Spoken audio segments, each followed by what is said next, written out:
Hola, soy Javier Benavente Barrón. Te presento Personas que lo cambian todo. La vida más íntima de personas que inspiran con su poder y su bondad para cambiar el mundo. Gracias Vivo Fácil por patrocinar este podcast, por facilitar la vida a millones de personas, por hacer que disfruten de la vida y por cuidar de los suyos y de sus cosas, sus casas, sus vehículos, sus mascotas. Desde 1999, esos más de 25 años de trabajo de Vivo Fácil dan tranquilidad. Bienvenidos a este nuevo video podcast de Personas que lo cambian todo. Y hoy tenemos con nosotros a Tamara Codón Barona. Ella, a pesar de su juventud, ya viene trabajando en compañías del sector industrial, que no es nada fácil, en la gestión de personas, en el desarrollo de recursos humanos, en el desarrollo del talento, en empresas pues como Airbus, hoy Navantia, empresas donde no es fácil llevar la gestión de las personas y lleva ya pues unos cuantos años. Tamara, bienvenida a este nuevo podcast de Personas que lo cambian todo. Muchísimas gracias, Javier. Tamara, ¿quién es Tamara Codón? Fíjate que esa yo creo que es de las preguntas más difíciles que te pueden hacer, porque no estamos acostumbrados a trabajar a hablar de nosotros mismos, y además con esa introducción que me has hecho ya me has puesto hasta colorada. Pues Tamara es una persona que le gusta divertirse y que hace tiempo se propuso como objetivo ser feliz. Cuando hablamos de las metas, todo el mundo nos centramos en determinados puestos o categorías. Yo hace tiempo intenté redefinir esto, con lo cual, ¿quién es Tamara? Pues una persona que le gusta su trabajo, que le gusta trabajar con gente, que le gusta disfrutar de la familia, del tiempo libre, que le gusta bailar. Bueno, iremos viendo ahora más cosas, ¿no? De quién es Tamara Codón. Madre mía, o sea, que le gusta bailar, que le gusta tiempo libre, que le gusta trabajar y encima además pues has estado en empresas muy importantes. Luego, ¿es posible esa compatibilidad entre la vida personal, la vida profesional y la vida familiar? Es posible. Yo creo que en cada momento profesional, en cada etapa de la vida, estableces una serie de prioridades. Está claro que el día tiene determinadas horas, ¿no? Y en cada momento de tu vida vas haciendo elecciones.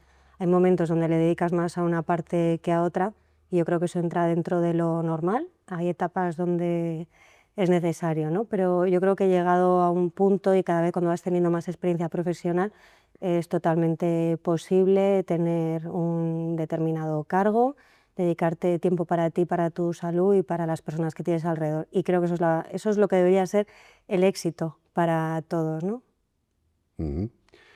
Hablando de tu puesto, hay personas que llaman desarrollo de personas, otro desarrollo de recursos humanos. ¿Cómo te gusta a ti llamarlo? Yo creo que son personas. Hay mucho debate, ¿no?, sobre este tema, y a lo largo de la historia, cuando se ha ido estudiando recursos humanos, en cada momento se ha estudiado con un término distinto, y todavía se habla, ¿no?, de si dirección, si gestión, que si recursos humanos, que es un término relativamente nuevo. Al final es trabajar con personas, sin más. Y Tamara, para los que no te conocen, porque es una persona que es muy influyente en el mundo de recursos humanos, Bueno, porque a pesar de todo lo que haces, de todo lo que trabajas, tienes tiempo para escribir y te lee muchísima gente. Eres una de las personas influyentes en el mundo de los recursos humanos, en el mundo de la gestión de personas. Si tuvieras que describirte un poco qué es lo que tú haces, ¿cómo te describirías? la verdad que todavía me sorprende, ¿no?, a veces el nivel de repercusión que tienen determinados eventos en los que participo o determinadas publicaciones, cuando de repente te llega un premio, un reconocimiento, una invitación como esta. Hay una parte que se sorprende, ¿no?, pero en positivo, porque la verdad que todo lo que muchas veces comparto o lo espontánea que puedo ser a veces viene muy de dentro, ¿no? No es un discurso preparado ni... Es algo en lo que creo de verdad y lo que intento aplicar en mi día a día, y entonces cuando comunico algo, cuando cuento algo, es porque realmente lo siento, ¿no? No tengo un cronograma ni tengo una planificación. Yo creo que hay que ser muy natural. En recursos humanos trabajamos con procesos, pero eso sirve para gestionar empresas, pero luego en el día a día tiene que haber una preocupación genuina y una creencia genuina en ese cuidar de las personas. Y eso es lo que a mí me nace, es en lo que creo y es lo que intento comunicar. ¿Y cómo descubriste que querías dedicarte a los recursos humanos? Pues no voy a decir que fue una vocación, porque realmente no lo fue. Yo estudié psicología porque pensé que si no me servía profesionalmente, me serviría personalmente, y cuando fui estudiando y demás descubrí el mundo de la empresa. También me planteé otras cosas, porque una Tamara de los 20 y pocos pensó en ser psicóloga militar, pensó en opositar para ello, pensé en la psicología infantil, compagino además con ser profesora, también lo fui de más joven y demás, pero bueno, en cierto momento vi que todo ese conocimiento me resultaba muy interesante aplicarlo al mundo de la empresa. Creo que las empresas necesitan mayor nivel de personalización en este servicio o acompañamiento de recursos humanos, y me pareció una buena contribución a la empresa el dedicarme a recursos humanos y empezar a aplicar todo esto en lo que creo, aunque seguramente si le preguntas a la Tamara de los 20 y pocos años a la de ahora, muchos valores han cambiado y muchas maneras de pensar han cambiado, pero fue autodescubrimiento y empezar a trabajar, ir descubriendo pues que sí, que eso me gustaba, querer seguir profundizando, aprender más, y van ya unos cuantos años. Pero decía psicología militar y psicología infantil. Son cosas que me planteé. Me parecía la psicología militar porque me pareció un campo muy complejo, ¿no? El querer dedicar tu vida a estar en un ejército, a la defensa y demás, me parece que es una vida muy dura, donde el acompañamiento de la psicología podía tener un gran impacto. La verdad que bueno, eso lo investigué, al final lo continué por ahí, y la docencia porque me interesa mucho desde siempre de manera, eso quizá a lo mejor sí que es más vocacional, ¿no? Disfruto mucho de la enseñanza y he trabajado tanto en la parte infantil con prácticamente bebés donde he cambiado pañales, hasta dar clases en másteres universitarios, que lo hago actualmente, y esa parte me encanta. Quizá en la actualidad no para dedicarme 100% a ello, pero mientras lo pueda compatibilizar es algo que me hace muy feliz. ¿Y qué tienen en común? Las personas en diferentes etapas. Conoces el comportamiento del ser humano, la manera de pensar, la manera de aprender, y son diferentes etapas de las que todos pues, pasamos, y es conocer a las personas y ayudar a que todo vaya mejor en una etapa o en otra. ¿Y esto es lo que más te motiva en el trabajo? Me gusta ver a la gente evolucionar. Me gusta ver el trabajo que son capaces de hacer a través de darle vueltas a nuevas ideas, cuando de repente a través de conversaciones, nos pasa a todos, ¿no? Lees un libro, tienes una conversación, vas andando por la calle, de momento hay momentos de clic en tu vida donde descubres puntos ciegos y dices, ¿cómo yo no había visto esa obviedad, ¿no? O cómo no había pensado eso? Y me gusta acompañar a las personas en ese proceso, tanto de autodescubrimiento y autoconocimiento, como de repente darse cuenta de que hay diferentes caminos, diferentes formas de pensar, y cómo eso les va ayudando pues, a descubrir nuevas etapas de su vida, a sentirse un poco mejor con lo que están haciendo, a sentirse mejor en general. Y me alegra ver eso, ¿no? Y me siento afortunada de poder estar en ese proceso de descubrimiento de las personas con las que trato en el día a día. Y la verdad que me gustaría seguir haciendo eso siempre, de una manera o de otra, en un cargo o en otro, pero no sé, ojalá todo el mundo tuviera esa oportunidad en las empresas de tener una ayuda de ese tipo. Y a ti, en tu desarrollo profesional, tu vida profesional como responsable de recursos humanos, gestionando personas, ¿cuál ha sido el momento, recuerdas algún momento realmente que te ha producido felicidad auténtica cuando has conseguido algo con algún equipo? La verdad que soy afortunada porque tengo varios de esos ejemplos. Yo de lo que más orgullosa me siento es del equipo que tengo en la actualidad. Bueno, ha ido variando, ¿no? Pero el equipo que he gestionado en Navantia, que ha ido creciendo, disminuyendo, ¿no? Por causas organizativas, pero me siento muy orgullosa de la familia que hemos montado entre todos, y sé que lo de familia en la empresa a veces es un poco controvertido, ¿no? Pero para mí, hoy lo hablaba con alguien, ¿no? En la oficina, para mí familia en la empresa es cuando tienes gente que confía en ti, que tú confías en ellos, que hay lealtad, que hay ayuda, que hay cuidado, y ese clima que se ha creado en el equipo, no solo gracias a mí obviamente, sino a todas las personas que lo han formado, me hace sentir muy orgullosa, y casi un honor estar ahí, porque veo una gran diferencia, ¿no? en la manera de relacionarse entre ellos, en lo contentos que están. Es un equipo además que tiene una alta exigencia, o sea, que carga de trabajo hay, pero el compañerismo que hay, la lealtad que hay, la capacidad de trabajo es muy alta. Entonces, eso me hace sentir mucho orgullo y muy feliz, ¿no? También hay otras iniciativas que hemos hecho en los últimos años. Hay una, ¿no? Que es Referentes Femeninos, por ejemplo, de la que me siento también muy orgullosa, porque es un grupo que se creó, bueno, se creó por una intuición, digamos, no por una causa de la empresa, sino que pensamos que podía tener un gran efecto. Es para visibilizar a las mujeres de la compañía en un entorno donde el porcentaje de mujeres es muy pequeño y cuesta que se tenga visibilidad. Llevamos 3 ediciones de ese programa y hace poco les conté que iba a cambiar de puesto y que ya no iba a estar en la iniciativa. Y bueno, el nivel de mensajes, de agradecimientos, de despedida que he recibido, pues fue hasta emocionante, ¿no? Ahí sale un lado personal y me siento muy orgullosa porque esos agradecimientos son sinceros, ¿no? Y son que esas iniciativas han significado algo que de verdad ha cambiado en ellas, personalmente, profesionalmente, y esas cosas me hacen feliz, sentir que se ayuda. Yo creo que este programa que estás comentando es uno de los programas de mayor impacto, que tú has sido artífice de crearlo. Cuéntanos un poquito más, porque realmente en el mundo del desarrollo, el mundo de la mujer, el mundo del desarrollo de las personas, ahí has hecho un trabajo excelente en cuanto a poner en valor a la persona, a la mujer en este caso. A ver, cuando lo empecé a pensar, cuando empezamos a diseñar este programa, no queríamos enfocarlo como un curso de formación específico por género ni nada así, ¿no? Bueno, en el mercado hay muchas soluciones de ese tipo, pero yo no creo en una formación específica para hombres y para mujeres y demás.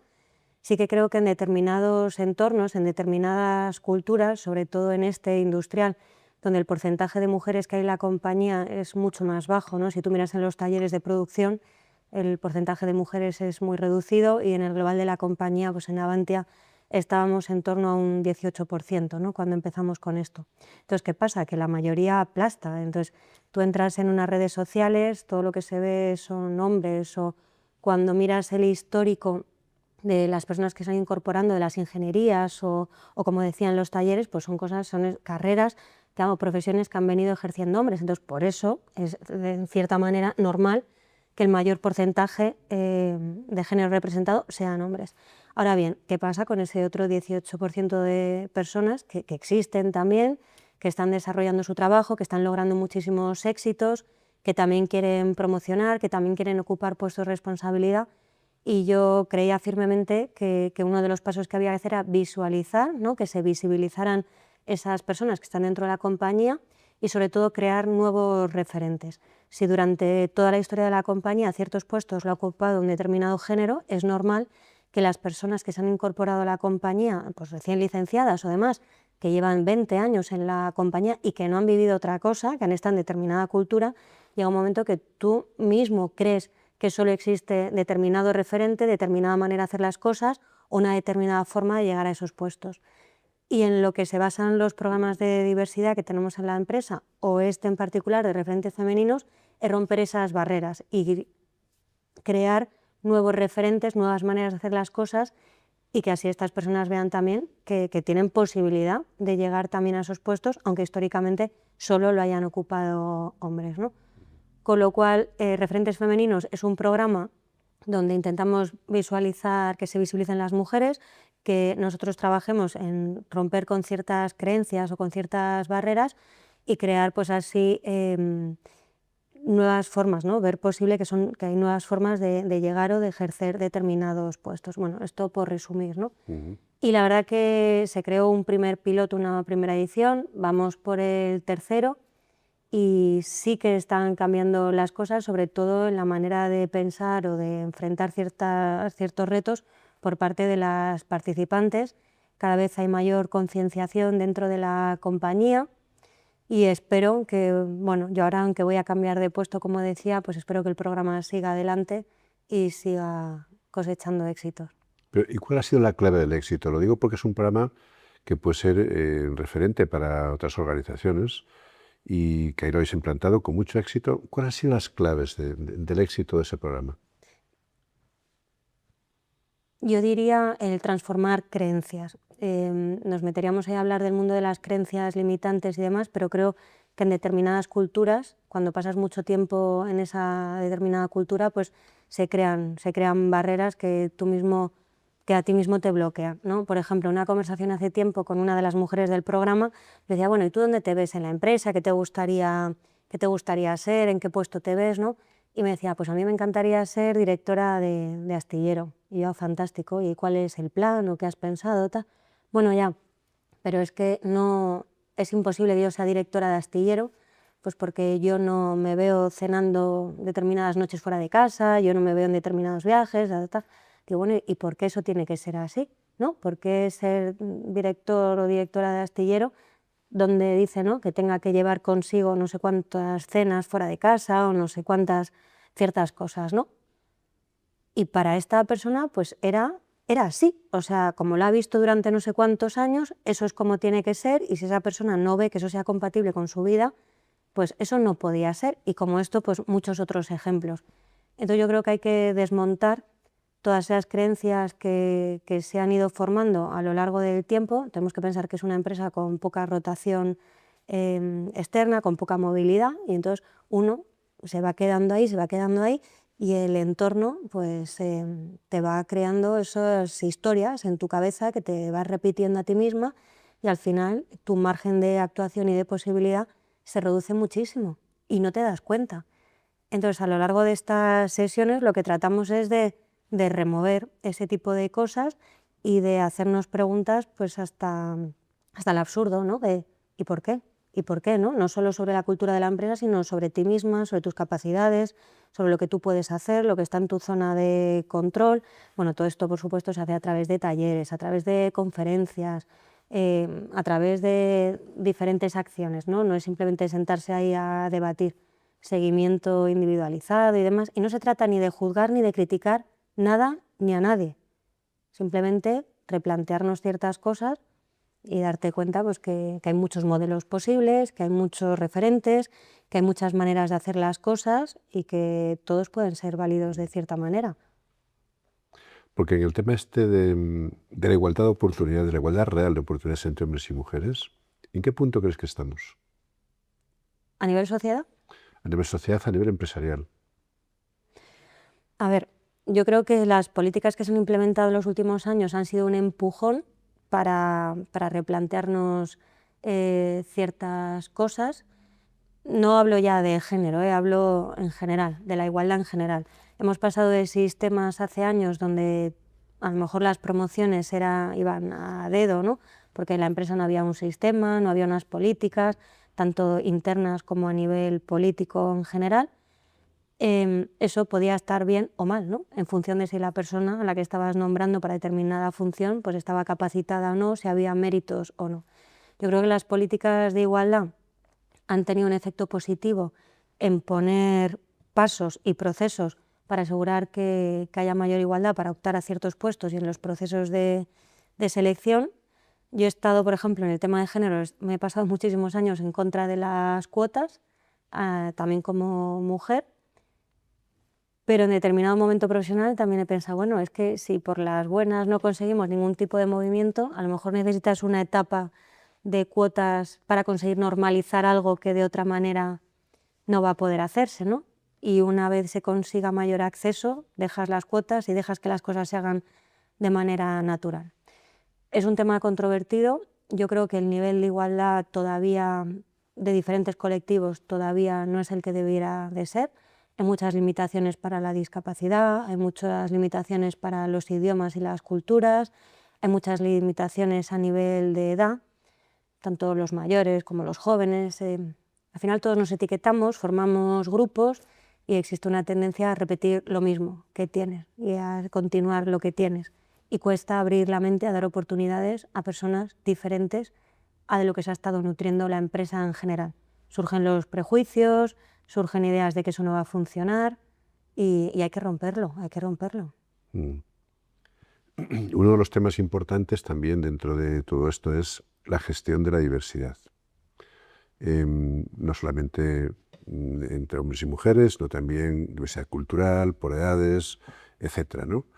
¿Qué importancia tiene para ti la diversidad de las plantillas?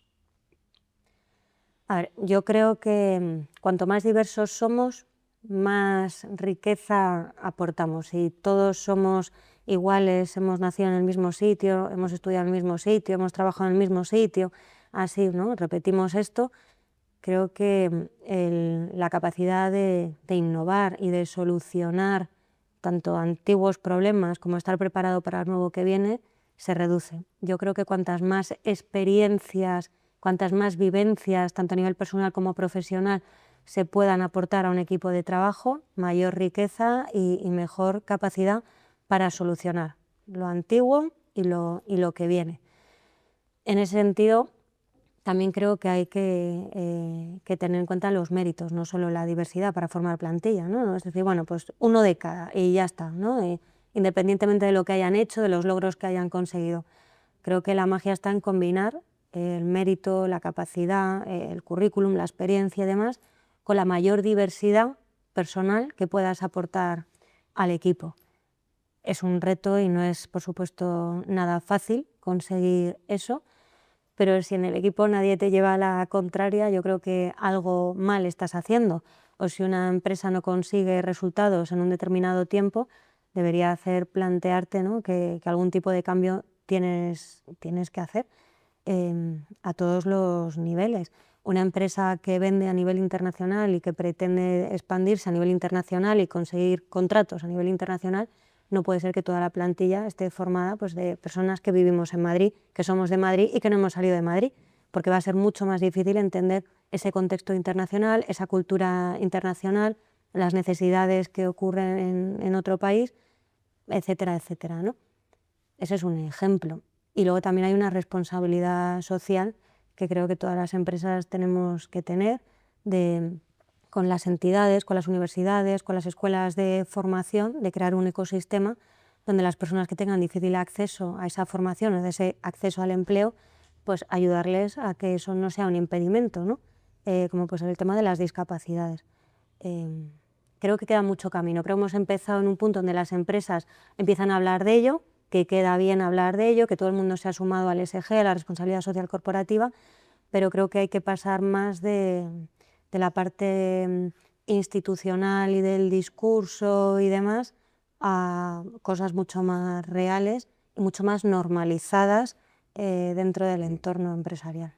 Sí, porque al final estamos dando respuesta a un mercado, queremos competir en un mercado global donde la diversidad del ser humano es clave, ¿eh? Y es a quien vamos a vender los productos, esa diversidad del ser humano, ¿no?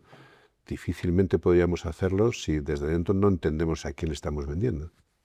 Totalmente, sí, sí, eso quería decir. No es una cuestión solamente de RSC, efectivamente es una cuestión de mercado, de competitividad. Así es, así es. Y Tamara, a ti, volviendo a ti a nivel ya personal, ¿qué principios son los que te han inspirado a ti en la vida? Que te han llevado a desarrollar esta función de recursos humanos de las personas, donde en una empresa es la parte más importante, ¿no? Gestionar personas es lo más importante y lo más complicado. Y al final uno, por los principios que ha aprendido a lo largo de la vida, pues luego también los lleva a la práctica en el día a día, ¿no? Para ti, ¿cuáles son los principios que te han inspirado a nivel de gestión, a nivel personal? Si tuviera que resumir en una palabra, lo primero que me viene a la mente cuando me preguntas es la preocupación genuina, ¿no? Que la gente te importe de verdad. Yo creo que si vamos a cómo se gestionan las empresas, hace tiempo había una cultura, un estilo de liderazgo donde se promovía ese venir llorado de casa, ¿no? O que no mezclaras lo personal con lo profesional o tal. Yo creo que eres la misma, bueno, creo no, es que eres la misma persona dentro y fuera. Esa imagen del ser dividido y de todo por separado y demás es imposible, eso no existe. Con lo cual hay que atender al ser humano en el entorno profesional como un ser global, que tiene su lado personal, su lado profesional, que sus inquietudes, sus preocupaciones, su manera de comportarse y demás, todo eso está replicado en la empresa. Entonces yo creo que cuando dentro del entorno empresarial te preocupas del bienestar de la persona de manera integral y te preocupas del desarrollo personal sin separarlo del profesional, porque eso no existe, o sea, no va por separado, consigues apoyar a las personas de una manera global. Y para mí esa es la forma correcta de abordar los recursos humanos dentro de la empresa. Y eso es lo que yo he creído siempre. Bueno, no sé en qué momento empecé a pensar de esta manera, pero es lo que dirige todas las actuaciones que mi equipo hace dentro de la compañía. ¿Y quién te ha influido en esto, en esta forma de Pues pensar? seguramente todo. O sea, a lo largo de mi carrera ha habido personas muy relevantes y que siguen estando por ahí de alguna manera, que han sido como mentores informales, ¿no? Personas de referencia a las que todavía sigues llamando para contarles cosas y para tener su consejo. Que no voy a decir nombres porque no quiero ni que nadie se sienta mal por no ser mencionado, ni todo lo contrario, pero es muy importante tener esas figuras en tu carrera profesional, personas que admires por lo que sea, ¿no? Y que puedas contar con ellas a lo largo de tu carrera para compartir opiniones, para consultar cosas. Y sí, me vienen a la cabeza pues figuras que seguramente de ellas he tomado ciertas cosas, que a lo mejor en el momento que las conoces te parece que todo es perfecto, todo lo que hacen y dicen es perfecto, y según vas madurando y evolucionando dices, bueno, en eso sí estoy de acuerdo, en esto ahora estoy menos de acuerdo, ¿no? Que dejas de idealizar la figura, pero que también te ayudan a replantearte cosas y... No sé, es que no quisiera nombrar tampoco a nadie particular, pero es necesario tener estas personas a lo largo de tu carrera y no siempre es tu jefe, no siempre es tu compañero, son personas que te marcan y a las que admiras y que te apoyan en tu carrera. Pero a nivel profesional, ¿tienes algún familiar que haya trabajado en Bueno, y un mi campo madre, parecido? ¿qué te voy a decir? Mi madre, que desde pequeña me decía, tú vas a lograr lo que tú quieras. Cuando todavía yo ni entendía esa frase, mi madre siempre ha sido un gran apoyo, incondicional, creyendo 100% en mí, con cosas que ella sabía y que yo no me creía, pero ella me decía, esto va a pasar. Y tenía ahí una super coach en casa. ¿Cuál es la frase que más recuerdas de tu madre? Pues yo creo esta, la de todo lo que te plantees, no sé cómo me lo decía, seguramente ya cuando vea el vídeo dirá, yo te decía eso, pero siempre me ha dado ese mensaje de que iba a lograr lo que yo me propusiera. Mm. Y fíjate qué refuerzo, ¿no? Nacer y educarte y vivir con una frase de ese tipo. Yo, por ejemplo, cuando veo, yo no soy madre, o sea que tampoco voy a criticar algo que me parece complicadísimo y la mayor responsabilidad de tu vida, pero a veces cuando veo padres o, no sé, o gente diciendo a niños pequeños, eres tonto, ¿cómo puedes ser tan torpe? ¿Cómo no sé qué? Me encantaría ir y decirle, pero ¿cómo le dices eso? Yo creo que ese tipo de frases deberían estar prohibidas. No se le puede decir a un niño desde pequeño que es tonto, que es torpe, que es tal.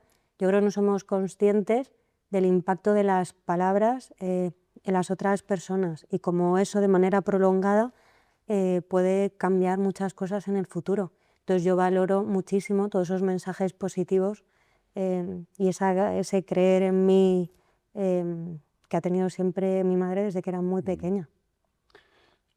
¿Tú crees en la visualización? Totalmente. Además hay ejemplos de esos que me hace gracia que me lo preguntes, porque últimamente yo a veces veo cosas, leo cosas y me sirven, y luego me sirven a mí y me sirven para transmitirlo a gente que tengo a mi alrededor, de mi equipo o de la empresa y tal. Y hace poco di una clase también en una universidad y también utilicé este ejemplo y tiene que ver con la visualización y, y pongo el ejemplo de los deportistas de alto rendimiento, ¿no? Vídeos que ves en YouTube, en Instagram y tal, donde ves a Cristiano Ronaldo, a Simone Biles, Ana Peleteiro, bueno, te diría muchísimos nombres, a jugadores de básquet, de tal, lo que ellos se repiten en el momento antes del salto, en el momento antes de disparar a puerta, vídeos de pilotos que antes de subirse al avión no solo visualizan lo que van a hacer, sino las frases que se repiten o ves, me hacía mucha gracia el otro día, ¿no? Un piloto de, no sé ahora mismo qué aeronave era, pero estaba con los ojos cerrados dando vueltas. Yo creo firmemente en la visualización, tanto a nivel de imaginarte a ti mismo ensayando cierta actuación, viendo cómo va a ser el resultado, en el cuándo te van a dar el premio. Creo que esto lo hacía Djokovic también, el tenista, que él decía que se imaginaba en el partido de tenis cómo disparaba, por dónde venía, cómo le daban el premio, cómo hacía el agradecimiento, cómo iba a abrazar a su mujer. Está demostrado que pianistas mejoran su rendimiento ensayando sin el piano, simplemente imaginándose tocando las teclas. Bueno, estoy diciendo muchos ejemplos desordenados porque esto no está preparado, ¿no? Pero creo firmemente en la visualización tanto de la parte práctica como en todas las frases que te dices a ti mismo, el diálogo interno para ejecutar eso. Creo que la ciencia lo defiende ya firmemente, que no es nada místico hoy en día, pero creo que hablamos poco de ello, creo que las empresas enseñamos poco, bueno, yo no te digo en la educación, que no tiene nada que ver, pero sería esto un mundo mucho más bonito si desde pequeños nos enseñaran a tener un diálogo interno positivo, a visualizar las cosas que queremos que pasen y a prepararnos en positivo. No estamos educados de esa manera. Y mira, en la empresa podríamos hacerlo perfectamente. Eso te iba a preguntar. ¿Y con los equipos esto cómo lo podemos hacer? Porque al final es una cuestión de motivación. Muchas veces los resultados es cuestión de motivar a los equipos, ¿no? Pues desde el punto de vista de personas, incluyendo programas formativos que te ayuden a hacer esto, ¿no? Porque como en el colegio no te han enseñado y a lo mejor en casa tampoco, pues enseñándote este tipo de habilidades de cómo mejorar tu diálogo interno, meditación, visualización, cosas que ya, como digo, no son místicas, sino que la ciencia demuestra el beneficio. La empresa podría tener programas de este tipo que ayudaran. Claro, tendrías que tener pues, a todo el comité de dirección de acuerdo, un presupuesto y demás. Y si no tienes esa capacidad, pues al menos si tú eres conocedor de ello, a la gente de la que te rodeas, pues puedes transmitírselo, ¿no? Y puedes animarles y puedes ayudarles a ver vídeos, a leer determinados libros y demás. Yo creo que algo siempre se puede hacer, ya sea en un ámbito más reducido, pues porque no hay presupuesto, porque no hay un apoyo, porque no hay algo, bueno, pues díselo a las personas que tienes cerca, ¿no? Compártelo con ellas. Y si ya consigues además que la política de la empresa lo apoye, pues a lo grande, ¿no? Siempre hay formas. Y eso encaja un poco también con el tema de vulnerabilidad. ¿Qué opinas? Para un responsable de equipo, un directivo, la vulnerabilidad. ¿Es bueno? ¿Es poco bueno? Yo te digo mi fórmula y lo que yo promuevo.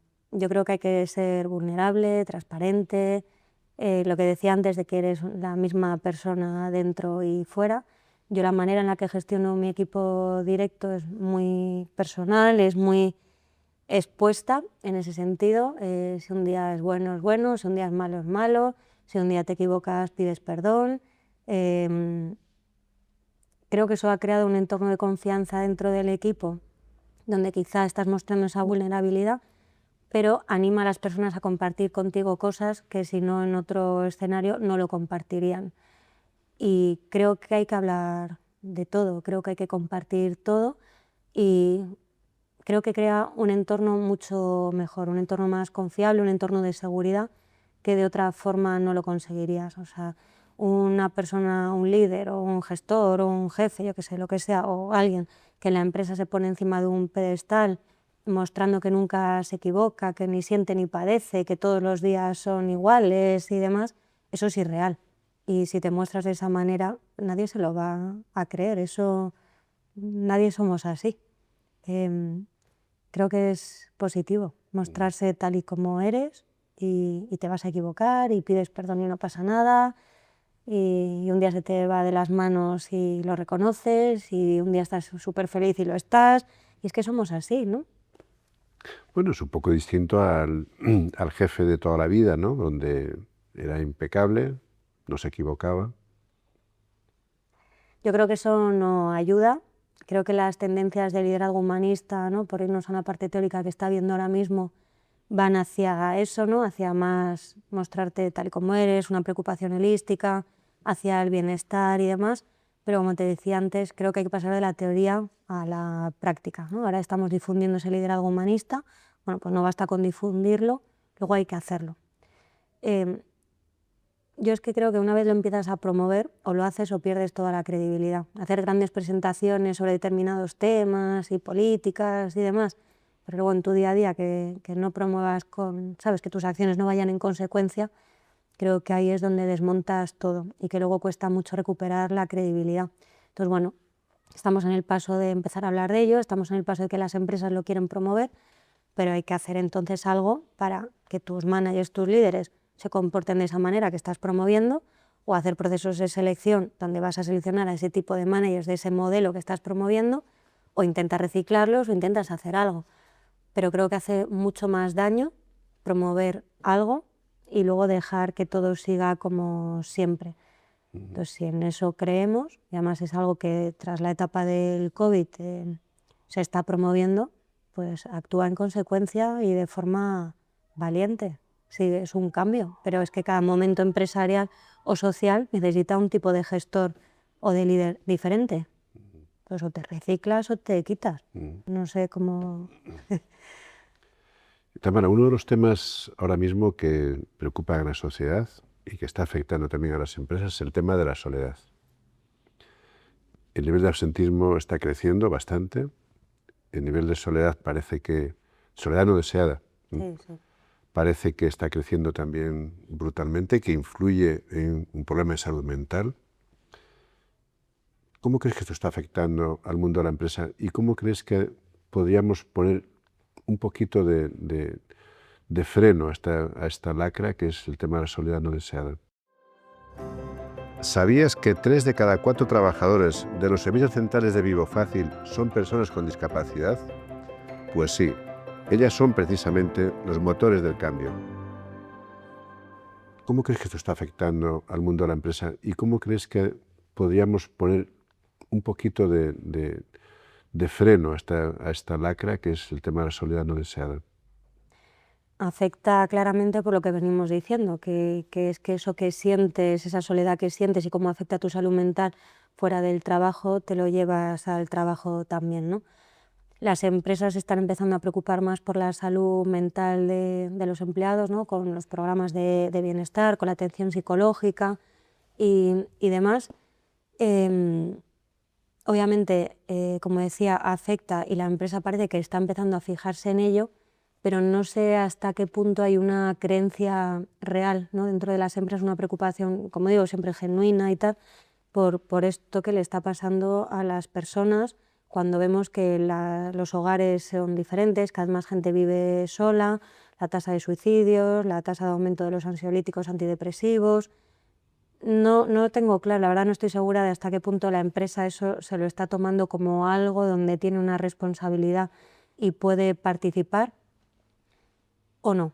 No es suficiente una atención psicológica a la empresa, no es suficiente un programa de bienestar, es algo que nos corresponde a todos. La manera que tenemos de relacionarnos, las cosas que nos decimos, cómo nos gestionamos, la flexibilidad que somos capaces de dar, la empatía que somos capaces de ejercer, eso es importantísimo. Si tú tienes una persona que está pasando por un momento complicado en su vida y luego dentro las relaciones son malas, el clima es malo, tu jefe no es capaz de mostrar ningún tipo de empatía, no te comprende, no te da soluciones, porque piensa que eso no es cosa de la empresa, pues le estás haciendo muchísimo daño a esa persona que está pasando por un momento muy complicado. Por eso, como decía antes, crear un ambiente de trabajo donde hay vulnerabilidad, hay confianza, hay transparencia y te puedes decir lo que te pasa, pues eso es sano y crea entornos de seguridad. Es verdad que la sociedad está cambiando mucho, los datos en ese sentido no son muy positivos, pero estoy segura que hay tanto programas que se pueden implementar y si no basta con la manera que tienes de relacionarte, de hablarte, ¿no? Cuando te dicen, oye, que todo el mundo tiene algo, ¿no? Los típicos comentarios de redes sociales y demás de cuida mucho la manera en la que te diriges a los demás, ¿no? Porque todo el mundo tiene una historia dentro, bueno, no sé bien cómo lo dicen, ¿no? Pero el mensaje es ese, de lo pequeñito a lo grande. Lo pequeñito es tener una palabra amable, ser simpático, dar las gracias, no sé, esas pequeñas cosas que hay que cuidar, hasta algo mucho más corporativo, como puede ser implementar ciertos programas y hacer inversión en ello, pero siempre hay algo que se puede promover. No tiene mucha razón en esto. El otro día se presentó, nosotros, en la Fundación Vivo Fácil, se presentó el documental La Sociedad de la Soledad, donde a través de la gente que llama por teléfono, la media de edad es 52 años y el 67% son personas que viven en compañía. Evidentemente, esto es un dato que en el mundo de la empresa se debe tener en cuenta, puesto que hay algo que está pasando detrás, cuando dices, no está creciendo el absentismo, está produciendo esto, y donde te das cuenta también que, o se comenta ahí en este documental, que un buenos días, un buenas tardes, ¿qué tal? El escuchar simplemente, a veces es suficiente para alguien ver el mundo, pasar de verlo en blanco y negro a verlo en color. Y esto en el mundo de la empresa también se puede colaborar, ¿no crees? Sí, fíjate, decía, simplemente con escuchar, ¿eh? ¿Y quién te escucha dentro de la empresa, ¿no? Tienes a tus compañeros, tienes a tu jefe, a quién le cuentas, con quién haces ese desahogo y demás. Por eso vuelvo a lo importante que es tener el clima adecuado o el entorno adecuado. Hoy le decía, hablaba con una persona que teníamos una sesión, ¿no?, individual, me decía, es que me presionan mucho con decir cuál va a ser mi puesto futuro y no sé poner un título de puesto, no sé elegir. Y decía, ¿y por qué no eliges un jefe? Digo, mira a tu alrededor, mira los diferentes managers que hay en la compañía y en vez de ir a seleccionar un puesto en concreto que ni los vas a conocer nunca, ni vas a saber, digo, y además de lo que pone en la descripción a lo que es el día a día, nunca se parece, ¿no? O se parece poco. Digo, mira a las personas que tienes a tu alrededor, quiénes pueden ser potenciales jefes, con quién compartes valores, quién te gusta su manera de trabajar, dónde crees que hay un clima positivo. Y vete a hablar con esa persona y explora posibilidades dentro de ese equipo. Digo, porque el entorno con el que te vas a rodear es el que te hace tener una vida feliz en el trabajo o el que puede causar un impacto totalmente contrario. O sea, pues nunca lo he visto así, siempre he pensado en puestos y no en personas. Pero bueno, pues haz un repaso a las personas, porque un buen equipo hace cualquier trabajo bueno y sin embargo el mejor puesto, tal, rodeado con un mal jefe, unos compañeros y un ambiente que no es tan positivo, te puede hacer la persona más desgraciada del mundo, o al menos puedes lograr estar bien, pero con mucha más lucha de la que sería necesaria. Hay que enfocarse en eso, en las relaciones y la importancia de cultivar esas relaciones profesionales dentro y fuera de la empresa, crearte tus redes de apoyo, lo que te decía antes, ¿no? De, pues mira, yo he tenido mentores informales a los que ir y hablar y que te escuchen. Eso no siempre la empresa te lo tiene que dar. Tú también te tienes que esforzar en cultivarlo, en buscarlo y en mantenerlo. Uh-huh. Y esto que estás contando, que desde el área de recursos humanos se ve, lo estáis haciendo, la alta dirección en las empresas en general, no me refiero a la tuya, las empresas en general, ¿es consciente de esta realidad? ¿De la importancia que tiene la función de recursos humanos? Bueno, pues dependerá de la empresa. Yo, la verdad que me da mucha pena a veces cuando hablo con amigos y tal, que me cuentan en sus empresas, no, lo mal visto es que está la gente de recursos humanos y demás, y me da pena, ¿no? Porque me cuentan prácticas y cosas que digo, pero ¿por qué son así? Si no cuesta tanto, o sea, preocuparte de la gente, intentar apoyar, intentar ayudar. Yo creo que como en todas las profesiones habrá mejores y peores prácticas. Tampoco vamos a decir que recursos humanos sea una excepción. Creo que hay muy buenas políticas, iniciativas también. Cada vez que vamos a foros de recursos humanos ves a muchísima gente hablando de iniciativas estupendas. Bueno, queda camino, pero para mí sobre todo ese camino tiene que ver con preocuparte de la gente de verdad y empatizar de verdad y no distanciarte tanto de la política y el proceso y de la gente por otro lado. Creo que ahí en general tenemos mejora posible. Bueno, cada vez más la cuenta de resultados se va a medir por la motivación de la gente que tienes, las personas que tienes, la motivación, el cómo se encuentran, ¿no? Al final, si quieres tener al mejor talento, a los mejores profesionales, tienes que respetarles. Está claro que la cultura del miedo no funciona. O sea, tener un equipo de alto rendimiento pasa, una de las variables es ese autocuidado y ese bienestar y ese apoyo dentro de un equipo es una de las variables que está demostrado que tiene un impacto en la consecución de resultados y de objetivos. No sé hasta qué punto somos conscientes o no, pero los equipos de alto rendimiento no funcionan en una cultura del miedo o de la presión continua o todo ese tipo de variables, pero queda mucho trabajo por ese tipo de datos o por ese tipo de conocimiento, compartirlo en el entorno empresarial. Y luego, ojo, porque parece que todo esto estamos diciendo que la responsabilidad es de recursos humanos. No es solo de recursos humanos. Recursos humanos es el motor que lo facilita, que lo propicia, que lo divulga, pero si está recursos humanos solo en eso y luego en tu día a día, con tu manager, en tu equipo, lo que se promueve es lo contrario o no se aplica o demás, pues recursos humanos puede hacer virguerías, pero luego no va a haber ningún cambio real en los equipos. O sea, a veces ocurre que gente que viene a determinadas iniciativas dice, es que qué diferente es esto a lo que vivo en el día a día. Pues es que no debiera, porque siempre, es que recursos humanos, oye, recursos humanos te está poniendo los medios, te está poniendo las acciones, te está poniendo los procesos, te está poniendo... Pero si luego en el día a día lo que se hace es lo contrario, pues eso nunca va a funcionar.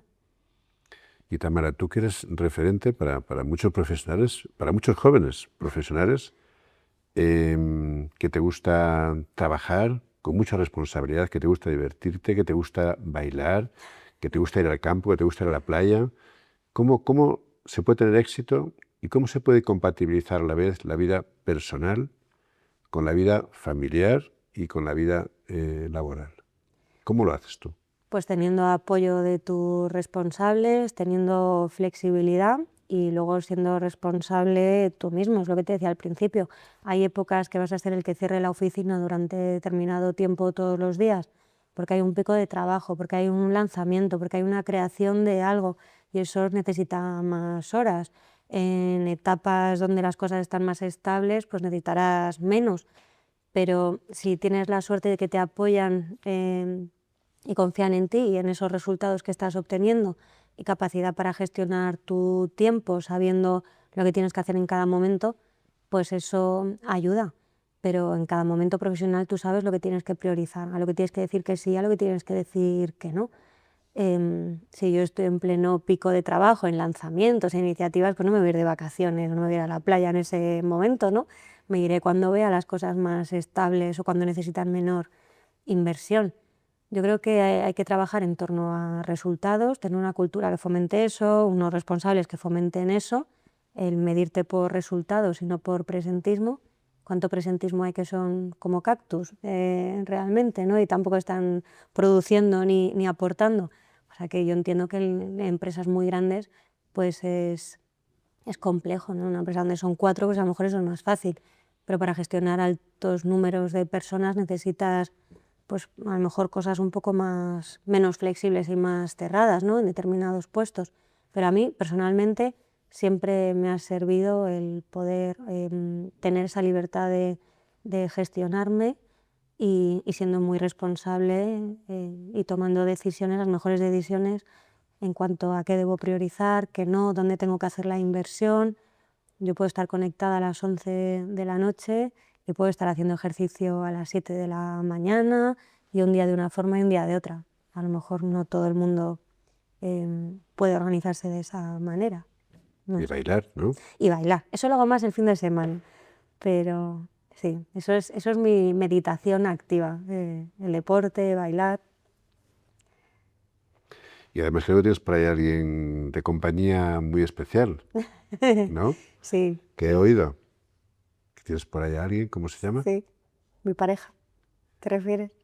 Bueno, también tu pareja, ¿eh? A mi perro. Estás hablando de Balú. Ah, Exactamente. sí. Balú, pero puedes Sí. hablar de tu pareja. No, Balú, sí.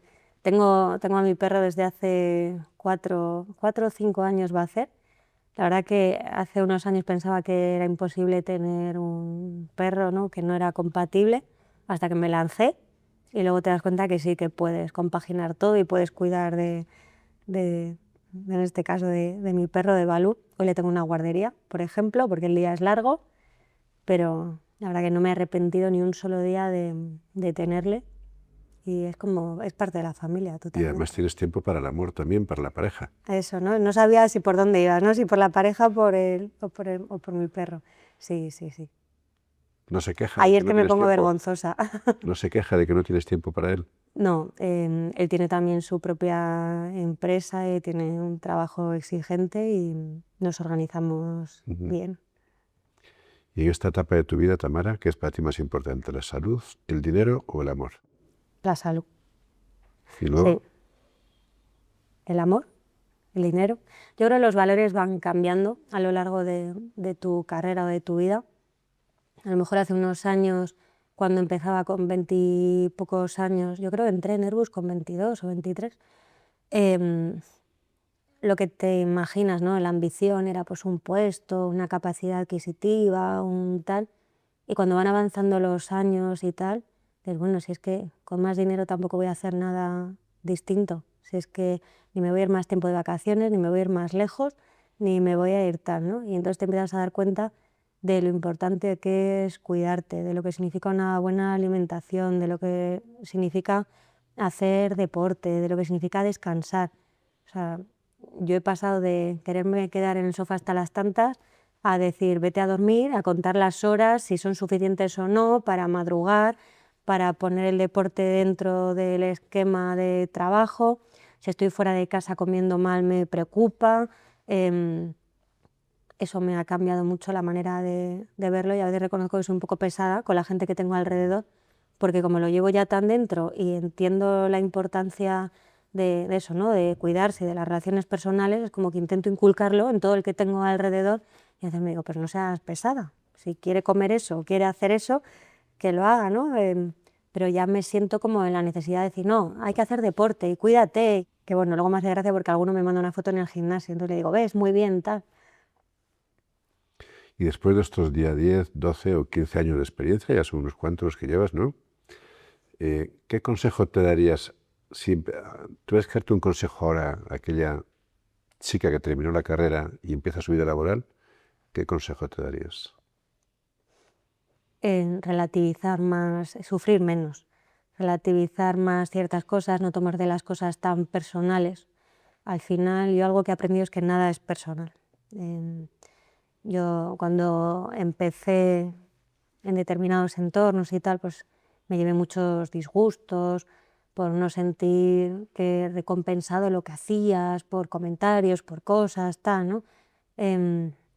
Había mucha gente que te apoyaba, pero había mucha gente también que se sorprendía de ver a una persona tan joven en determinados puestos, en determinados entornos, y yo lo pasaba fatal.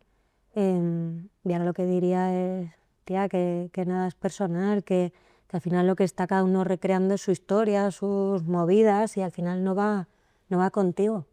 E intentar, pues eso, relativizarlo por ahorrarte ese sufrimiento que no vale Mm. de nada. Y estos jóvenes que terminan hoy, que están terminando la carrera y quieren empezar su vida profesional, tú que además estás en recursos humanos y conoces muy bien los procesos de selección, de desarrollo, ¿qué consejo les darías?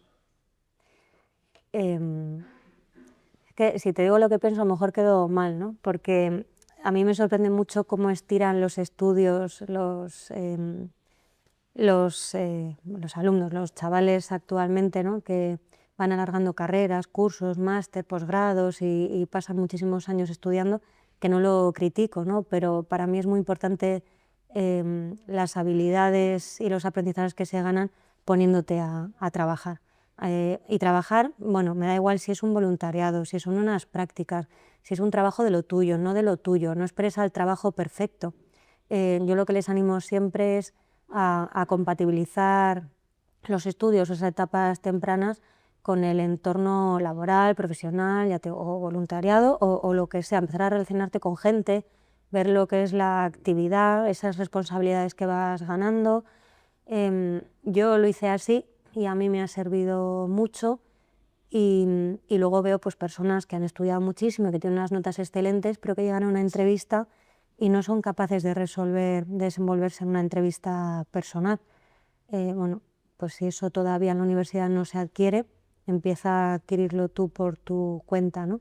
Entonces les animo a eso, a buscar actividades adicionales a la parte académica.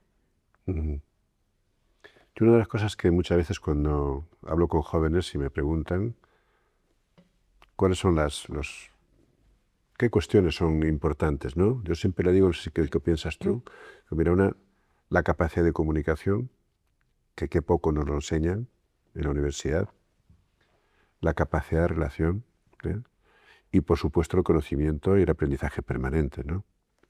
No sé qué piensas tú. Bueno, pues comunicación todo, ¿no? Y relación, que va muy unido, porque la relación con las personas es también a través de la comunicación. Y a eso me refería, ¿no? Cuando llegan a una entrevista y les empiezas a hacer preguntas, intentas mantener una conversación y me veo mucha gente pues muy tímida, con dificultad para relacionarse, para estar relajado en una conversación. Eso no se entrena. Y la comunicación o las habilidades personales son competencias o habilidades críticas para el éxito en general y para desenvolverte en la vida en general. Entonces, por eso te decía, digo, si en el entorno académico todavía no estamos incorporando eso o no lo estamos haciendo, pues si al menos se lo transmitimos a los jóvenes, que eso son habilidades esenciales y demás, pues yo creo que como se empiezan a adquirir es metiéndote en el entorno profesional. Pero sí que es verdad que los planes académicos debieran empezar a incorporar estas soft skills, ¿no? Que le llaman, que para mí son las power skills, que me gusta más cuando leí este término, pero lo necesario que es que cualquier trabajo se basa en la relación con otros y la relación con otros depende mucho en parte de tu capacidad de comunicación y lo relaciono con lo que decíamos antes de la importancia del networking y de las relaciones sociales. Y fíjate una de las cosas, por ejemplo, que para la gente joven cuando termina, que van a hacer prácticas y al final cuando analizas dónde trabajan las personas después, al final terminan trabajando en el sector donde han hecho las prácticas, mayoritariamente. Y sin embargo se le da poca importancia cuando se van a hacer las prácticas. Como que cojo el primer sitio donde me contratan para poder hacer prácticas, ¿no? Pero después parece que hay un gran porcentaje de personas que siguen trabajando en empresas cercanas a donde han hecho las prácticas. ¿No te parece que es importante el tema de elegir las prácticas? A ver, yo diría que no siempre la oferta, ¿no?, de lo que hay es lo que cuadra con cada uno. Entonces yo prefiero, personalmente, que empiecen a hacer prácticas donde sea, antes que quedarse en largos periodos de tiempo en casa esperando a la empresa o a las prácticas perfectas. Si ves que lo que tú quieres o lo que más te gustaría no aparece, pues empieza en algún lado, porque las puertas solo se abren abriendo otras puertas, no sentado en tu casa esperando el empleo o las prácticas perfectas y demás. Eso no quita que estando en un sitio estés atento a lo que va pasando y a otras ofertas y que luego tengas la capacidad de cambiar. Yo creo que el problema es la dificultad para el cambio que tiene el ser humano, más que esas primeras prácticas si son en un sitio o en otro. Porque tú puedes empezar en un empleo y no estar satisfecho o no cumplir con tus expectativas, pues no te quedes ahí. Busca otras opciones y ve buscando un cambio, pero creo que siempre es mejor buscar estando en activo que no buscar estando largos periodos prolongados en tu casa, que además va a afectar a tu estado anímico, a tu economía, a muchísimas otras cosas. Sí, es verdad que a mí a veces me sorprende, ¿no?, cuando hablo con alumnos de máster de recursos humanos, ¿no?, y me dicen dónde están haciendo las prácticas y tal, y digo, uff, pienso por dentro, uff, vaya, ¿no?, ese trabajo, ese sitio, ese tal, pero entre eso y estar en casa de tus padres indefinidamente, sin ningún tipo de actividad, pues casi prefiero que hagan prácticas donde puedan o que den clases particulares o de canguro o de dependienta o de lo que haga falta. Y Tamara, ¿cuál es el proyecto de tus sueños? Ese que te falta por realizar, Pues ese que visualizas. es que últimamente me dicen, mi novio me dice que si estoy loca, ¿no? Porque le digo, me gustaría tener una granja. Esto va a salir por ahí, que nadie me haga caso. No, no sé si voy a tener una granja, ¿no? Pero no sé, mis sueños como la vida, la vida tranquila, no por falta de trabajo, ¿eh? O sea, no por estar no haciendo nada, pero imaginarme un entorno de paz mental, de autocuidado, de un entorno que sea, no sé cómo decir, más pleno, ¿no? La vida esta que nos hemos creado de estar corriendo todo el día, estresados todo el día, llegando tarde a todas partes, de no tener tiempo para nada, mal alimentarte, mal todo, de dejar todo como a medias, ¿no? Con esa sensación de insatisfacción, creo que ese no es el camino y que hay que buscar caminos donde puedas vivir en otro tipo de estado. Lo de la granja lo digo un poco en broma, ¿no? Pero hay que intentar, no sé todavía cuál es ese camino, ni sé cómo se va a materializar, ni dónde es exactamente, pero yo no me siento orgullosa cuando la gente te pregunta, ¿qué liada estás? No, no paras, no, no sé qué, no tal. No creo que eso sea sinónimo de éxito, ni de satisfacción, ni de honorabilidad, ¿no? Es como, no me gusta dar esa sensación de estrés, de no llegar, de tal. Eso quiero ir cambiándolo, todavía no sé muy bien cómo, pero estamos en ello. Y en tu trabajo, ¿cómo te gustaría que te recordaran? Van pasando los años y la gente se acuerda de ti.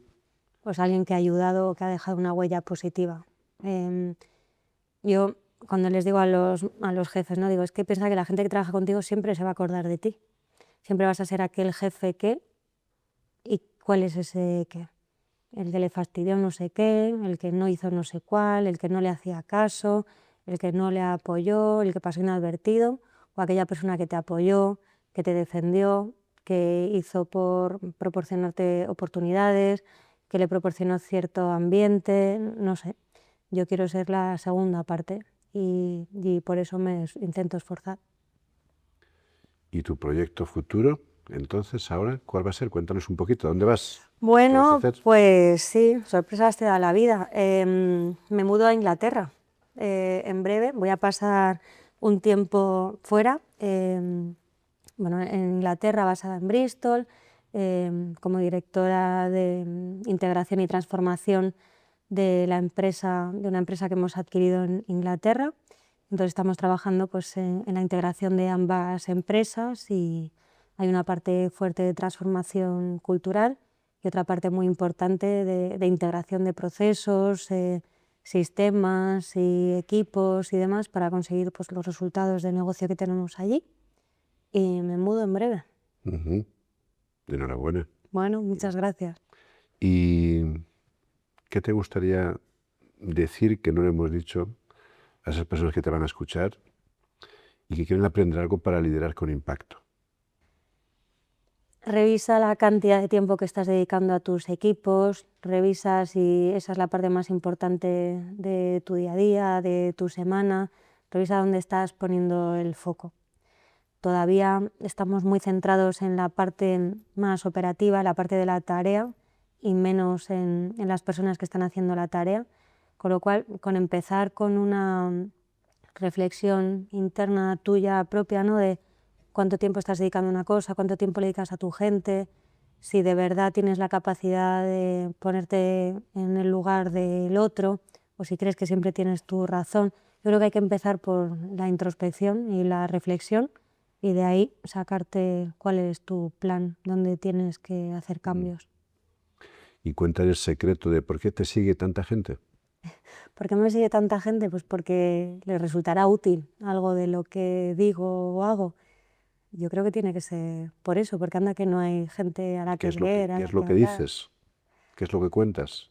Es que me voy a repetir un poco, ¿no? Porque todo lo que digo va en esa preocupación de verdad, ¿no? De la gente con la que trabajas, de empatizar con tus equipos, de ser transparente, de defender a tu gente, de dar feedback, de decir las cosas, de mostrarte tal y como eres. Hay que decirlo y luego hay que hacerlo. Y lo tengo tan claro